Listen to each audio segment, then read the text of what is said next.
Halo Shalom. Ya, hari ini saya ingin bikin vlog tentang karunia bahasa roh. Ya, mungkin di sini kalian ada yang sudah punya karunia bahasa roh tapi nggak ngerti fungsinya apa sih bisa memiliki bahasa roh, ataupun yang mungkin kalian yang belum punya memiliki karunia tersebut, eh, rindu gitu ya untuk namanya berbahasa roh. Kalau saya secara pribadi menyarankan kalian yang belum punya bahasa roh, saya menyarankan untuk kalian itu punya karunia bahasa roh itu sendiri. Karena apa? Karena karunia bahasa roh itu banyak fungsinya gitu, dan banyak juga orang yang sudah menerima tapi nggak ngerti untuk namanya apa ya, bukan mengartikan tapi memfungsikan gitu ya, bahasa roh itu sendiri gitu loh. Roh ya, namanya roh ya, bahasa roh ya, itu bahasa yang Tuhan berikan gitu ya. Sedikit saya ingin sampaikan ya kepada teman-teman juga ya, kerabat-kerabat teman-teman sekalian ya. eh, Boleh baca dulu firmannya di 1 Korintus 14 ayat pertama mungkin sampai 15, mau sampai habis ya terserah ayatnya ya. Kalian boleh baca dulu karena dasarnya dari firman itu sendiri ya. Bahasa roh itu adalah baptisan Roh Kudus ya. Baptisan itu ada tiga ya, ada baptisan air, baptisan api, baptisan Roh Kudus. Saya tidak akan bahas dua ini, tapi saya akan uh, apa mengupas tentang apa itu, sharing ya, sorry, mau sharing tentang karunia bahasa roh ini gitu ya. Jadi baptisan Roh Kudus itu ditandai dengan berbahasa roh gitu.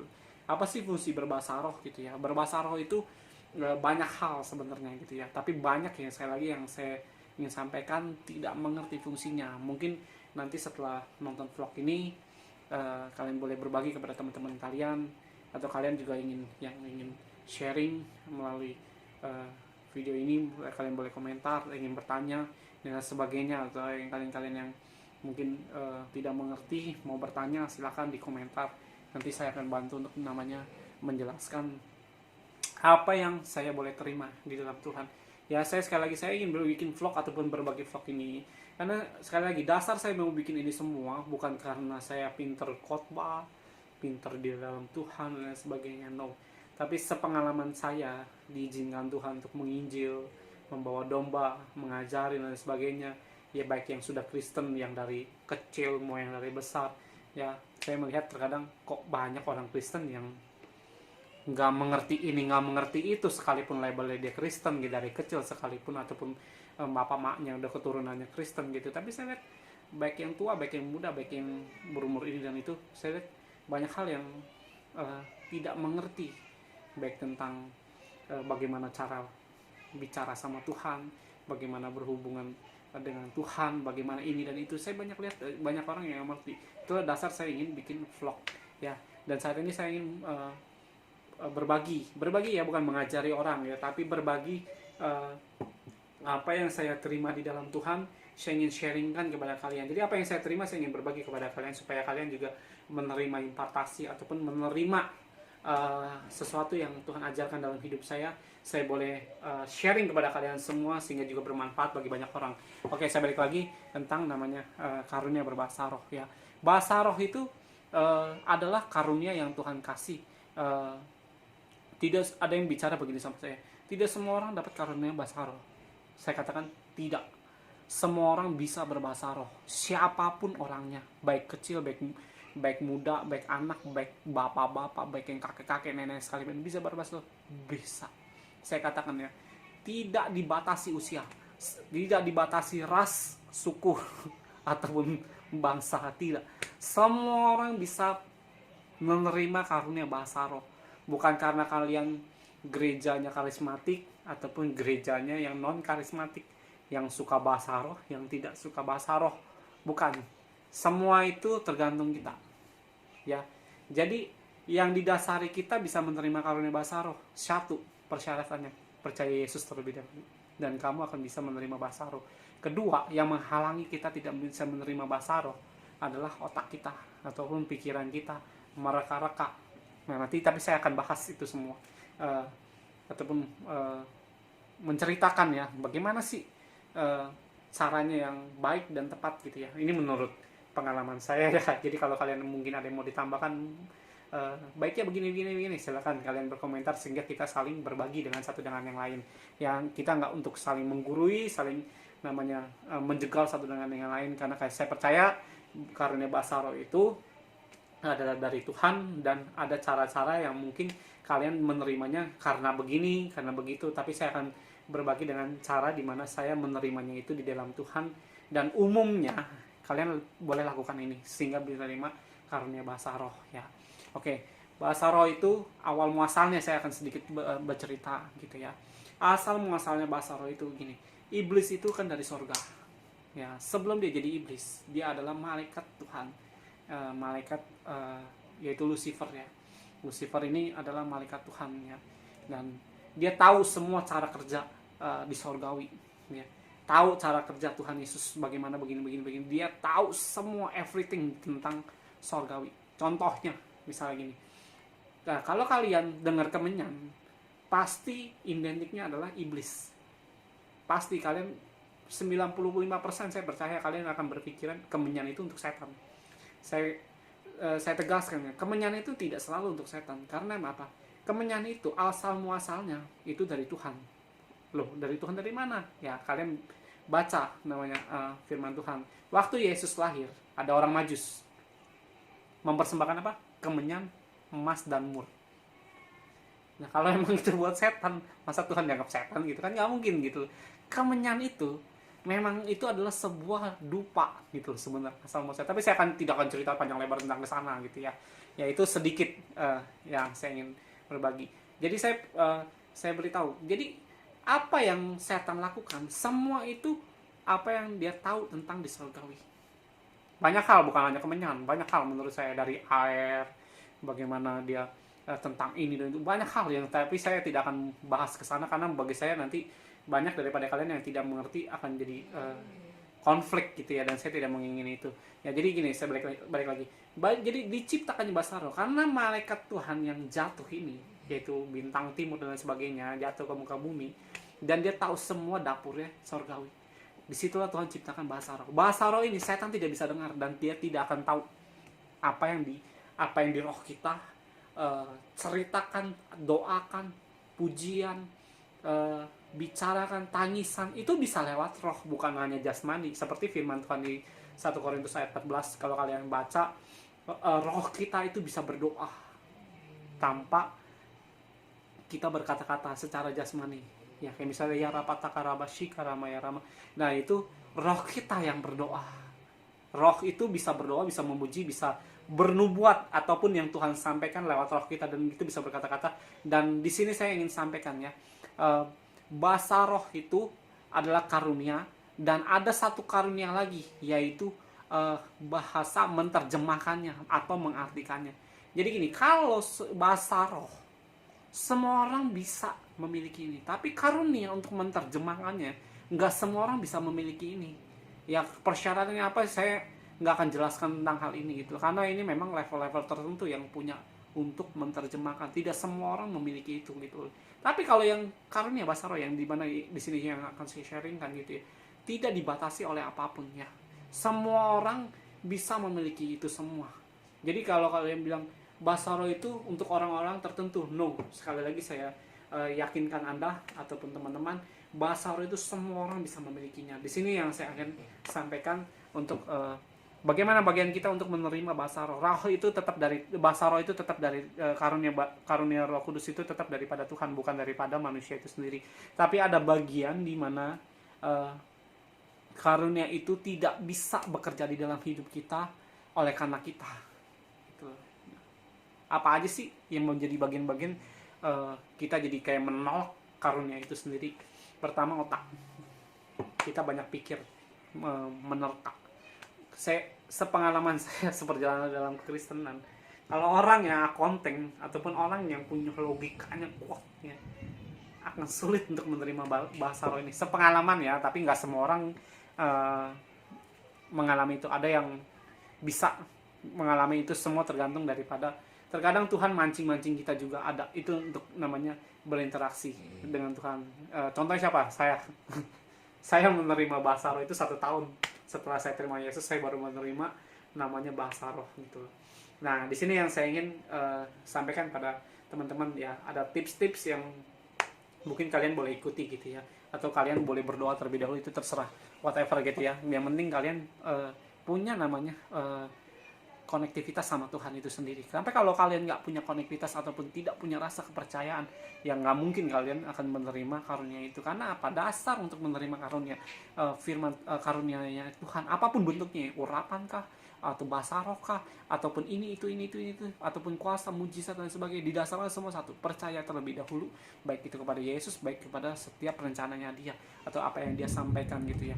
Oke, di sini saya akan bahas nih. Jadi bagi kalian yang belum menerima bahasa roh ya, saya sarankan kalian minta ini semua, karena penting adanya, dan menurut saya ini berfungsi ataupun banyak fungsinya gitu loh ya. Jadi kalau kalian mau menerima bahasa roh, apalagi tanggal 21-22 kemarin kan, atau 21-22 kemarin, saya lupa, itu kan kenaikan Tuhan Yesus, biasanya 10 hari kemudian banyak tuh gereja-gereja dulu ya, sekarang karena lagi banyak streaming ya, tapi menurut saya tidak dibatasi oleh karena streaming dan sebagainya. Menurut saya bisa bekerja dalam sampai hari ini pun menurut saya dengan yakin dan percaya bahwa karunia bahasa roh itu tetap bisa tercurah gitu ya. Jadi mau 10 hari setelah Tuhan Yesus naik kah, mau 20 hari, mau sebulan, mau setelah 3 bulan, kayak menurut saya karunia bahasa roh itu tidak ditentukan, tidak dibatasi oleh karena hal-hal tersebut. Kapanpun, apapun, dan dimanapun ya, menurut saya karunia bahasa roh itu tetap bisa dicurahkan gitu kan. Jadi jangan liturgi, ataupun liturgi itu dalam arti kalian mesti 10 hari nih karena di firman Tuhan begini. No, menurut saya everything bisa dilakukan oleh Tuhan gitu. Segala sesuatunya itu bisa dilakukan oleh Tuhan kapanpun, dimanapun, dan waktunya terserah Tuhan. Itu sesuai dengan kebesaran Tuhan ya, ataupun maha dahsyatnya Dia. Oke, sekali lagi, jadi waktu kita mau menerima Yesus, pertama jangan banyak pikiran. Ini yang jadi penghalang nih. Dulu saya setahun ini karena begini nih, otak saya nih yang mereka-reka. Nah inilah kelemahan saya ya, inilah segala macam, pokoknya logikanya main. Itu orang yang seperti itu, percayalah, karunia itu sulit untuk turun nih kalau tidak dibimbing. Dan puji Tuhan, saya dibimbing dan akhirnya saya menerima karunia bahasa roh itu. Jadi kalau kalian ada misalnya ibadah ya seringkali saya melihat di saat ada ibadah, siapa yang mau punya bahasa roh, angkat tangan dong. Nah di saat angkat tangan, hamba Tuhan ini seringkali tidak untuk namanya menyampaikan bagaimana caranya supaya bahasa roh itu cepat turun ataupun bisa kita terima gitu ya di dalam sebuah ibadah itu sendiri gitu ya. Ini yang kalian boleh lakukan gitu ya. Dan tapi banyak saya lihat walaupun sudah dikasih tahu tapi tetap banyak yang gagal menerimanya. Karena apa? Karena malu, gengsi, dan di saat sudah menerimanya kadang malah ragu-ragu, apa benar ini bahasa roh? Nah itu karena apa? Saya juga mengalami titik itu gitu ya. Di saat saya sudah menerima bahasa roh itu, jadi suatu ibadah, siapa yang mau menerima bahasa roh, angkat tangannya, dan firman-Nya, hari ini juga kita akan terima karunia bahasa roh itu. Wah, saya angkat tangan. Saya bilang begitu, Tuhan, saya ngotot waktu itu, saya mengingini itu Tuhan. Saya bilang begitu sama Tuhan. Dan kalian kalaupun mau karunia ini gitu ya, jangan kalian tahan atau hentikan. Kalian harus sedikit, nggak tahu malu ya, tanda kutip ya, ataupun sedikit membuang rasa malu itu sendiri, atau gengsi, ataupun ketakutan kanan kiri sebelah denger. Kalian harus terlebih dahulu buang itu semua terlebih dahulu. Kalau kalian sudah bisa melewati level ini ataupun permasalahan ini, saya percaya 99% kalian akan terima karunia itu gitu. Jadi kalian harus pertama-tama, misalnya ada hamba Tuhan, siapa yang mau menerima karunia, pasti kan kita angkat tangan. Dan di saat itu juga angkat kedua tangan kamu begini ya, saya contohkan begini, atau mau naik ke atas terserah, tapi jangan begini gitu ya, terima gitu. Namanya kalau kita terima duit begini ya, mana bisa terima duit gitu ya kan. Kalau orang mau beri berkat gitu ya, atau uang atau angpau ya, atau rezeki ya, di saat kalian mau ada orang ngasih gitu, terus kalian begini gitu ya, kira-kira apa yang terjadi? Ya tidak akan berkelanjutan, mungkin duitnya ditarik kembali gitu ya. Itu seperti itulah. Jadi kalau misalnya angkat tangan kalian, kalian angkat tangan kalian, buka. Kalau kalian yang saya bilang tadi, yang mungkin rasa malunya sudah disingkirkan, angkat tinggi-tinggi dan jangan lihat kanan kiri. Jangan lihat kanan kiri, jangan lihat kanan kiri. Ya, saya perkatakan ini berkali-kali karena sering kali di saat saya belum menyampaikan ini, banyak juga orang yang masih takut-takut dan malu-malu, ataupun masih aduh gak enak nih dilihat orang. Nah, ini kayak gitu harus dibuang, karena kalau level di step ini kalian tidak bisa mengatasinya, menurut saya akan sulit untuk kalian terima gitu. Bukan karena Tuhan tidak berkuasa untuk bisa melepaskan itu. Terkadang ada orang yang tidak minta, Tuhan kasih, tapi ya itu tadi, di saat Tuhan kasih, orang tersebut walaupun orang itu tidak meminta, ada rencana Tuhan yang sebenarnya Tuhan ingin kerjakan di dalam hidup orang itu gitu loh. Tapi ada orang yang tidak menerimanya, dan sekalipun kita sudah memintanya belum menerimanya. Ada step-step di mana yang kita terhalang dengan rasa-rasa seperti ini ya. Jadi sekali lagi saya katakan sama teman-teman sekalian, ya, buang rasa malu itu dulu, karena ini penting. Kalau kalian sudah menyingkirkan namanya rasa malu, rasa takut, dan rasa minder itu sendiri gitu ya, karena minder bukan daripada Tuhan, ya saya percaya pasti kalian akan terima. Nah, di saat kalian angkat tangan begini, mulut kalian ya jangan diem. Di saat hamba Tuhan ini terima karunia Basaro, karunia Roh Kudus atau Basaro, terima ini, terus kita diem, percayalah nggak akan kalian terima. Terus mesti gimana?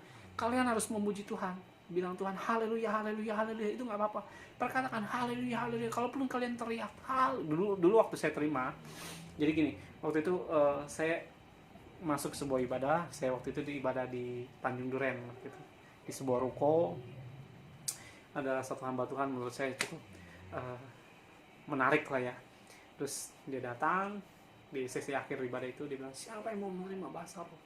Wah, saya dengan lantang nih bilang, saya dari puluhan mungkin ya yang datang waktu itu, cuma 2 orang yang angkat tangan, yaitu saya dengan satu perempuan. Saya nggak kenal perempuan itu, tapi orang perempuan itu di sebelah saya persis. Saya angkat tangan saya tinggi-tinggi, bilang, Tuhan saya mau, Tuhan. Di hati saya selalu berdoa, saya bilang begini, Tuhan jangan tahan, Tuhan karuniamu untuk hidupku ya Tuhan, aku mengingini itu ya Tuhan Yesus, seperti perempuan yang mengingini remah-remah ya dalam firman Tuhan ya, yaitu ya perempuan yang Syria Fenisia ya kalau nggak salah. Ya, saya seperti itu, saya mengingini sekalipun itu remah-remah, saya bilang gitu, Tuhan saya mengingini Tuhan, dan jangan tahan kebaikanmu dalam hidupku ya terus ya Tuhan, saya bilang gitu. Terus abis itu, ayo angkat tangan kalian. Saya angkat, dan dia hamba Tuhan ini, saya hitung sampai 3, 1, 2, 3. Wah, saya teriak haleluya, haleluya, haleluya. Langsung suara Tuhan berubah. Awal dari terima bahasa roh itu biasanya di la la la la la, atau lulu itu ada kayak gini, la la la la la la. Nah, di saat saya terima la la la, ada yang di. Nah, kalian jangan tahan lidah kamu gitu, ataupun di saat ada yang sudah menerima ragu-ragu, tidak melepaskan gitu ya, maksudnya dengan bebas gitu, lepaskan dengan bebas, lepaskan gitu, jangan berpikir apa ini bahasa roh. Ya, itu yang saya alami, apa ini bahasa roh gitu. Itu sempat membuat saya waktu itu keraguan yang besar gitu, tapi Tuhan tegur saya bilang ya, Tuhan tegur saya waktu itu. Tuhan bilang, mengapa kau ragu-ragu? Terima saja gitu. Akhirnya saya terima. Nah, di saat saya sudah menerima karunia Basaro itu, saya terus melatihnya. Jadi gini, saya ingin sampaikan kepada kalian, karunia Basaro itu bisa hilang. Loh, kok bisa hilang? Jadi ada yang mungkin pernah mengalami Basaro, terus tiba-tiba tidak bisa lagi. Apa itu bisa terjadi? Bisa dengan sangat jelas bisa. Nah, saya banyak menemukan anak-anak Tuhan yang dulunya on fire, tiba-tiba basaronya baru-baru on fire lagi, hilang basaronya sama sekali. Karena apa? Itu tidak diaktifkan. Bisa aja karena ibadahnya tidak ada karunia basaro, sehingga basaro itu terus harus dilantangkan, entah hari-hari kalian, entah dalam setiap pekerjaan kalian. Jadi gini loh, basaro itu nggak harus kalian dalam sebuah ibadah, enggak. Basaro itu bisa dipakai dimanapun, kapanpun, dan waktunya itu terserah. Dan biasanya Tuhan bisa bicara dalam, misalnya saya lagi nyetir, tiba-tiba saya bisa Tuhan mau ngomong dulu, saya langsung berbahasa Tuhan ini mau ngomong apa ya gitu, saya tiba-tiba berbahasa roh aja gitu. Dan di sini saya ingin uh, uh, menceritakan gitu ya kesaksian yang tentang berbahasa roh ya. Jadi kayak misalnya gini, saya balik lagi, bahasa roh itu bisa hilang ya kalau kalian tidak namanya mengaktifkannya gitu ya, entah itu dalam ibadah ataupun kalian buka celah, kalian terus ngerokok ya. Banyak orang-orang Kristen tuh yang merokok, maaf ya. Bisa nggak hilang? Bisa hilang. Karena apa? Kalian mendukakan karunia itu ya, mendukakan Roh Kudus di dalam. Roh Tuhan itu ada pada kita loh. Roh Tuhan itu ada di dalam hidup kita. Kalian bisa mendukakan, bisa menyenangkannya, itu semua tergantung kalian ya. Jadi karunia bahasa roh itu bukan untuk orang tertentu. Semua orang bisa punya bahasa roh ya. Jadi kalau kalian, wah saya sudah umur begini, apa iya bisa berbahasa roh? Bisa. Mau umur 100, mau umur 1000 tahun pun kalau kalian masih hidup bisa. Yang penting percaya Yesus terlebih dahulu. Dan cara-caranya seperti saya perkatakan, terus waktu kalian angkat tangan, nyanyi, jangan diam, nyanyi apapun terserah, mau puji Tuhan, Tuhan baik, Tuhan baik, Tuhan baik, Yesus baik, Yesus baik, Yesus baik, terserah, terus dengan itu, terus. Dan otak kamu jangan berpikir, jangan pakai otak gitu. Ingat ya, di dalam Tuhan itu jangan pernah pakai otak, jangan pernah pakai otak, itu menghalangi pekerjaan Tuhan. Kenapa? Tuhan tidak bisa diukur dengan logika kita, tidak bisa, sangat tidak bisa. Kalau ada anak-anak Tuhan, wah ini Tuhan, ada anak-anak Tuhan seringkali waktu komentar, wah ini masuk di akal. Saya bingung saya dengan orang-orang seperti itu. Pekerjaan Tuhan itu menurut saya tidak bisa dimasuk akal secara logika manusia, nggak ada menurut saya.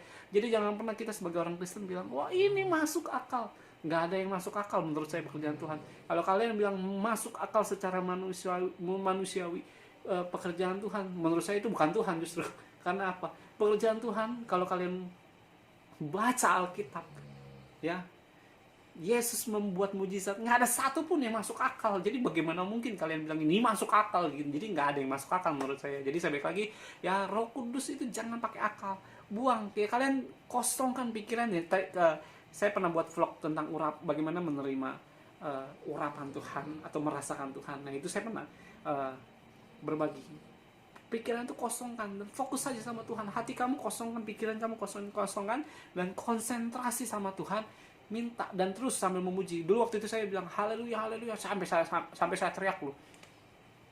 Dan saat itu kalian mau waktu saya terima bahasa roh itu, yang terima cuma 2 orang, saya dan perempuan itu. Yang angkat tangan aja yang terima, yang lainnya kagak terima.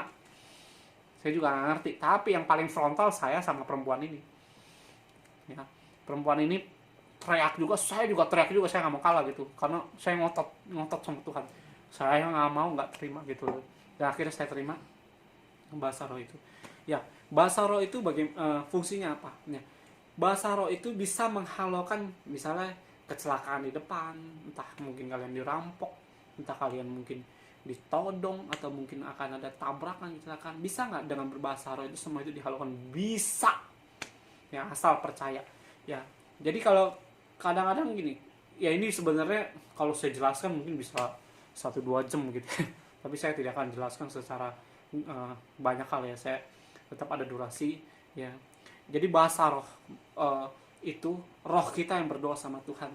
Terkadang misalnya saya udah capek nih, saya letih dengan permasalahan hidup saya misalnya gitu ya, saya pernah ngalamin kayak gitu. Saya juga bilang Tuhan, abis saya posisi saya lagi berdoa, saya bilang Tuhan, tiba-tiba roh saya langsung berdoa. Langsung saya berdoa langsung dengan bahasa roh saya. Ya rapata karabashi karana ya ramasik kiripitu korana ya rabasi. Saya langsung berbahasa roh saja. Saya udah nggak bisa ngomong lagi nih. Mau ngomong apa nih? Kadang-kadang kita hidup dalam proses Tuhan itu, dalam tekanan yang hebat. Kita udah bingung nih mau ngomong apa. Disitulah fungsi roh, bahasa roh itu berdoa kepada Allah Bapa kita gitu. Dan roh itu yang akan connect dengan Tuhan. Dan itu nggak akan pernah dicuri oleh iblis. Ya, bahasa roh itu bisa untuk peperangan melawan iblis yang tidak terlihat. Ya, kalau hal ini saya tidak akan jelaskan secara detail karena saya percaya nggak semua orang bisa menerima hal-hal yang seperti ini, karena ini di luar nalar manusia. Kalau kalian mempertanyakan ini semua dengan logika, saya tidak akan jawab. Kenapa? Roh itu tidak bisa diukur dengan secara hukum manusiawi ya. Roh itu kan tembus tembok ibaratnya. Kalau roh lo ya tembus tembok Ya jelas kalau manusia nggak bisa tembus tembok, tapi roh itu. Nah gimana tuh cara hitungannya ya? Namanya roh itu nggak bisa diukur dengan pikiran manusia, ya itu. Ya terus roh itu bisa menyampaikan pesan Tuhan. Nah itu tadi karunia, namanya mengartikan atau menerjemahkan atau nubuat yang sering uh, kita dengar ya. Nubuat itu bisa perkataan bahasa, bisa penglihatan ya. Tapi saya nggak akan bahas tentang ini. Tapi ini bisa berkaitan, saling berkaitan ya. Jadi roh, bahasa roh itu fungsinya banyak gitu. Bisa namanya nanti kita mau bisa sering kali ada namanya konseling ya, datang kepada kami, mau ketemu klien nih, gini. Oh gampang, kamu berbahasa roh aja. Kamu berbahasa roh. Kamu nanti akan Tuhan bekerja dalam hidup kamu. Kamu akan berkata-kata nggak tahu dah dengan cara bagaimana gitu. Tapi kamu berdoa dulu, dia itu dengan bahasa roh. Ya rapatakarabashika. Dan sekali lagi saya ingin sampaikan kepada teman-teman sekalian gitu ya. Bahasa roh itu memang datangnya daripada Tuhan ya. Tapi karunia roh itu bisa dilatih. Setelah kalian memilikinya tentunya ya, bukan kalian tidak memilikinya apa yang mau dilatih gitu. Ya, banyak orang bilang, "Oh, karunia roh itu Tuhan yang setting." No.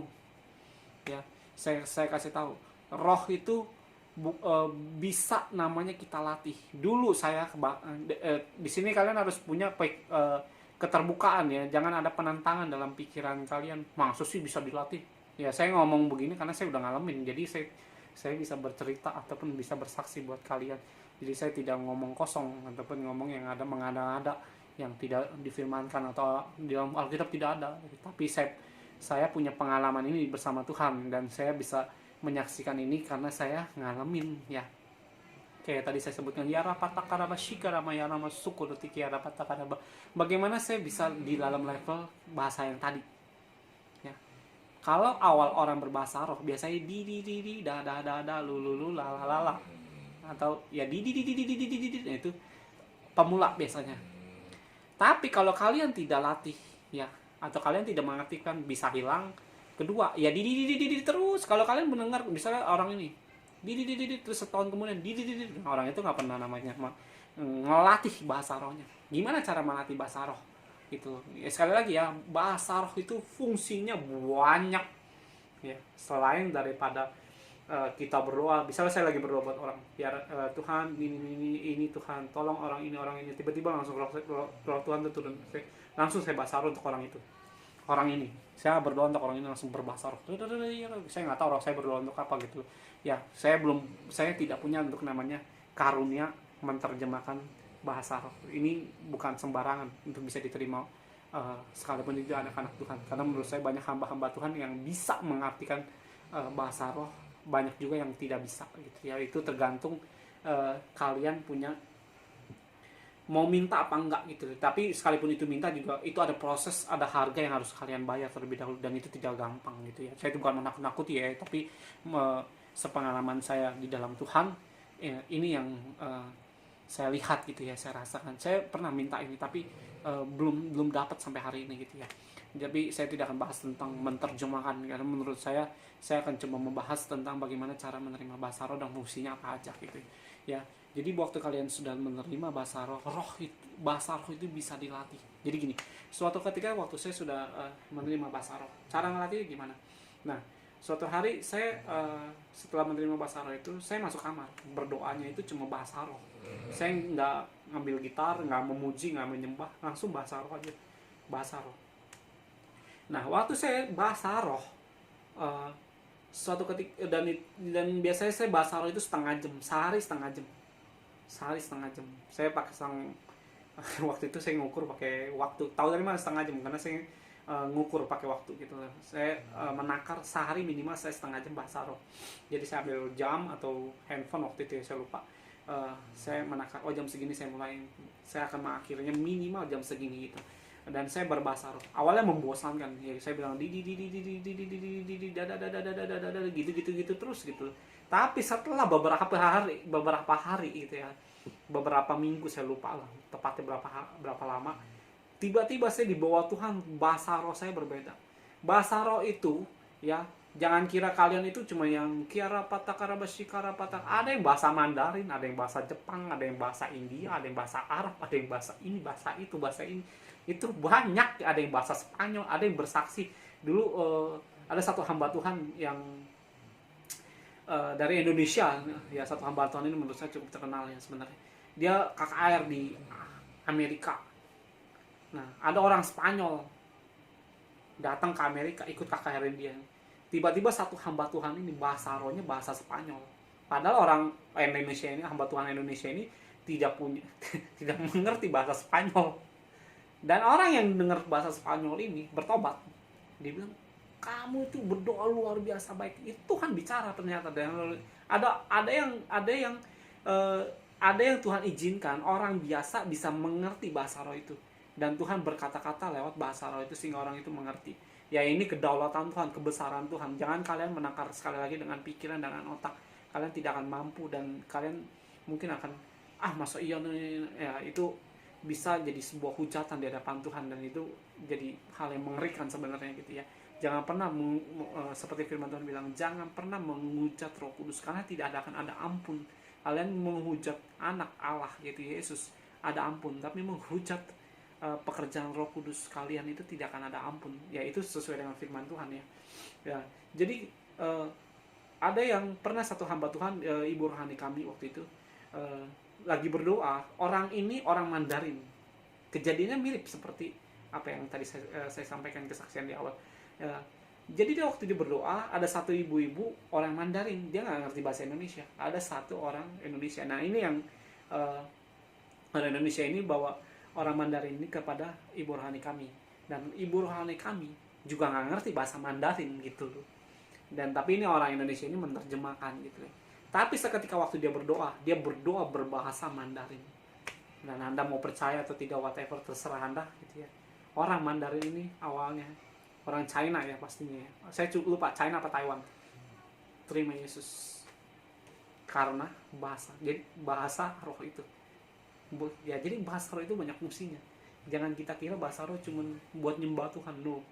Banyak fungsinya. Jadi bahasa roh itu selain daripada kita memuji Tuhan, bisa konektivitas kita berdoa buat orang lain, berdoa buat hidup kita. Kita udah nggak bisa berkata-kata apa-apa lagi, tapi roh kita lah yang berdoa untuk hidup kita. Gitulah. Jadi jangan jadi seperti yang saya sarankan dari awal ya, jangan tidak memiliki karunia ini, karena ini berfungsinya banyak hal dan itu menguntungkan sebenarnya buat hidup kita secara rohani, bukan jasmani saja. Jasmani kamu diuntungkan, rohani kamu jauh lebih diuntungkan.